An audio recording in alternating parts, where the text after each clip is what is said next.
il ne cherche pas l'amour, mais il essaie d'escroquer la personne. Et il va même lui faire des virements, des faux virements et des trucs comme ça pour pouvoir attirer l'intention de la victime.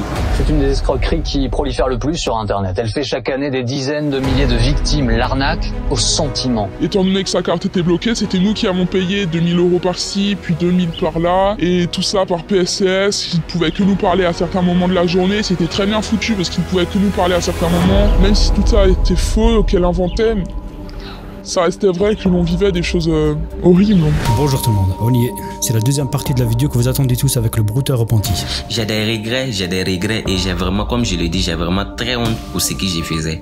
Voilà, mais comme j'étais aussi dans le besoin, je ne savais vraiment pas ce que je faisais. Sa spécialité, c'était les arnaques au sentiment. C'est l'une des arnaques qui fait encore le plus de dégâts aujourd'hui en France. Aujourd'hui, on va parler de cette arnaque et je vais tout vous expliquer dans les moindres détails. Et cette arnaque n'aura plus aucun secret pour vous. Comme je l'ai toujours dit, pour traiter une arnaque, il faut comprendre son fonctionnement. L'ancien brouteur qui a décidé d'arrêter aujourd'hui, il dévoile toutes leurs techniques. Et il va aujourd'hui nous dévoiler toute la face sombre de cette arnaque. Il y aura également un témoignage inédit d'une victime qui a accepté de nous raconter son histoire et comment un brouteur lui a soutiré près de 6 000 € en quelques jours. 6 000 €.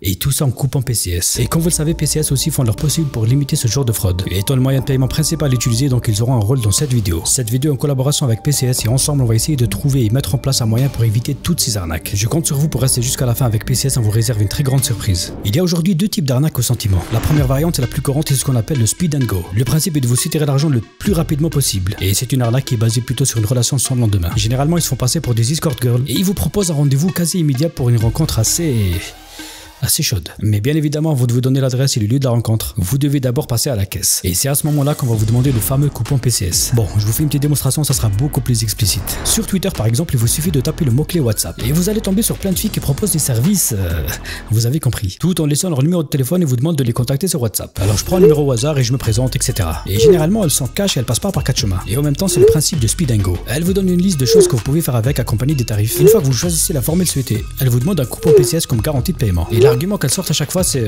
on s'est déjà fait avoir plusieurs fois et désormais je fais payer les clients en avance pour éviter les arnaques, tout ça. Et voilà, le tour joué. En quelques minutes, elle vous aura arnaqué quelques centaines d'euros. Et quant à la deuxième variante, c'est une arnaque beaucoup plus élaborée. Je dirais même vicieuse et celle qui fait le plus de dégâts. Des dégâts financiers colossaux. Et surtout des dégâts humains. Et on appelle ça l'arnaque au chantage. C'est scénarisé, c'est scripté et tout est calculé. Le but est de gagner la confiance de la victime sur plusieurs jours, voire des semaines, et dans certains cas même des mois, voire des années. Ils utilisent ce qu'on appelle du social engineering. Et parfois, j'avoue, c'est très difficile de détecter ce genre d'arnaque. On en a déjà parlé brièvement, mais aujourd'hui, c'est un ancien brouteur qui a accepté de témoigner, de répondre à toutes nos questions. Oui, c'est avec, comme je te disais, hein, voilà, moi-même j'étais un ancien brouteur, donc je connais tous les détails de A à Z, je connais toutes les méthodes, je connais comment est-ce que tout se déroule. Oui, c'est sur les sites de rencontres qu'ils vont cibler les victimes. Voilà, les sites de rencontres comme Badoo, e-Darling, Adopte un mec, il y en a plein, Il y a Tinder, tous ces sites, ce sont des sites que les gens font que les Européens ont confiance. Voilà, même quand tu vas aller sur le web, tu vas taper les meilleurs sites de rencontres, ce sont ces sites-là qui vont sortir. Donc c'est là qu'ils vont aller appréhender leurs victimes. Choisir la victime, ça c'est en un clic, hein. Voilà.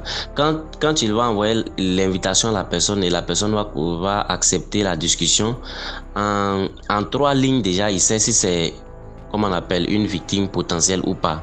Et si c'est pas le cas, bon, à nous aller au suivant. Il prend encore une autre personne. Oui, gagner la confiance du client ou du client, c'est-à-dire la victime, c'est simple. Voilà, en un premier temps, il va pas s'intéresser à l'argent.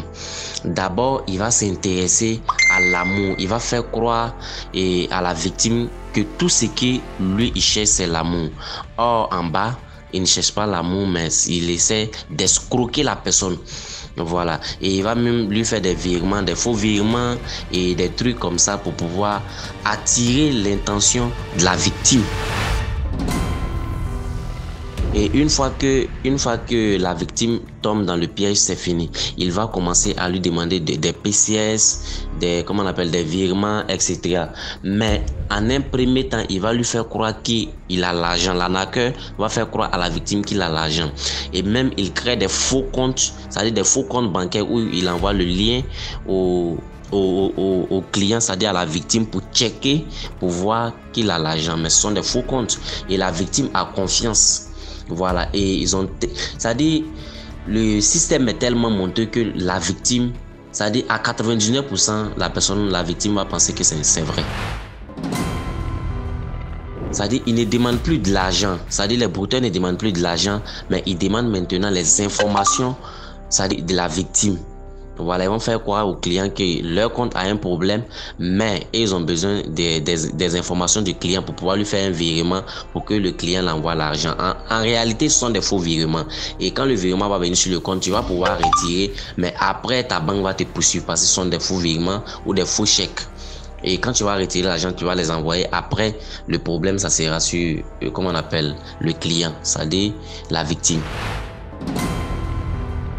Ce que je vais dire pour terminer, c'est-à-dire actuellement, nous sommes au 21e siècle. Et les Européens sont très civilisés par rapport à d'autres peuples. Et c'est pas, en fait, ce n'est pas prudent de partager ces informations bancaires avec une personne que tu ne connais pas. Ce n'est pas prudent de partager ta vie privée avec une personne que tu ne connais pas. Et l'amour virtuel, ça n'existe presque pas. Donc, si tu as croisé, si tu as rencontré une personne, cherche à voir la personne.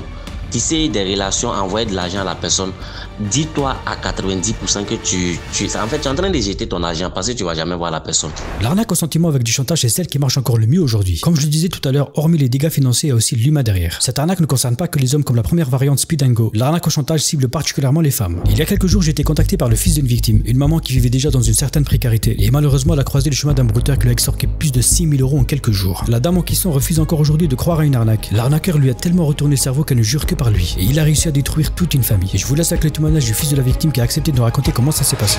Ouais, au début, il nous avait mis 20 000 € sur mon compte parce que j'étais apprenti de base. Et puis, on lui a redonné, il en avait besoin. Puis ensuite, on était redevable, quoi, sans le vouloir. Donc, on a commencé à lui donner 50 € par-ci, par-là au Maroc quand il en avait besoin. Et à chaque fois, c'était du mensonge.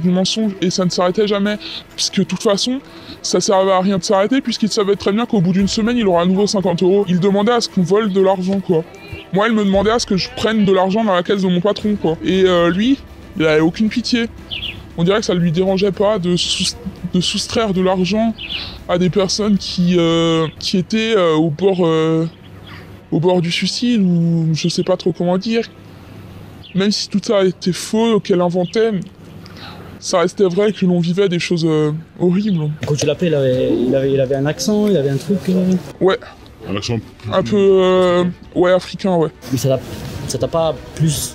Si. Ma mère, elle disait qu'il avait un drôle d'accent. Voilà, c'est tout. Donc ouais, tous les jours, quand il nous parlait, il nous demandait si on avait un petit billet de 50 à lui passer par PCS.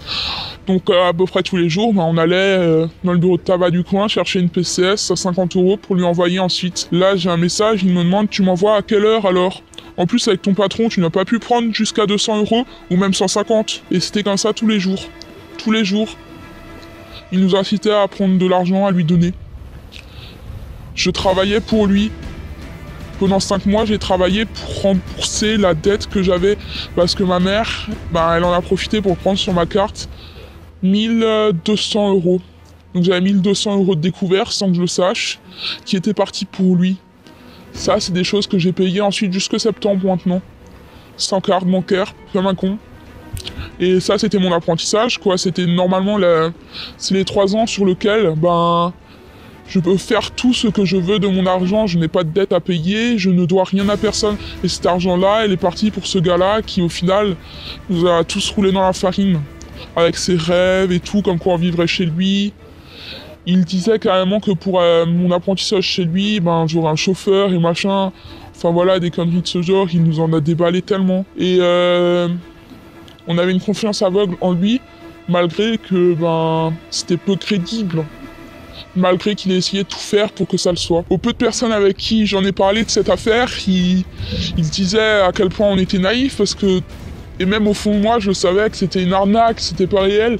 Et tout le monde, ceux que j'en ai parlé, me disaient que c'était pas réel. Mon chef au boulot, il essayait de me convaincre d'arrêter ce bordel.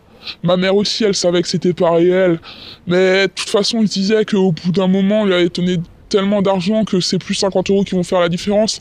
Et quelque part, de toute façon, s'il était réel, on préférait prendre le risque de lui redonner à nouveau une PCS et pouvoir vivre cette vie dont il nous parlait que de continuer à subir tout ça et arrêter.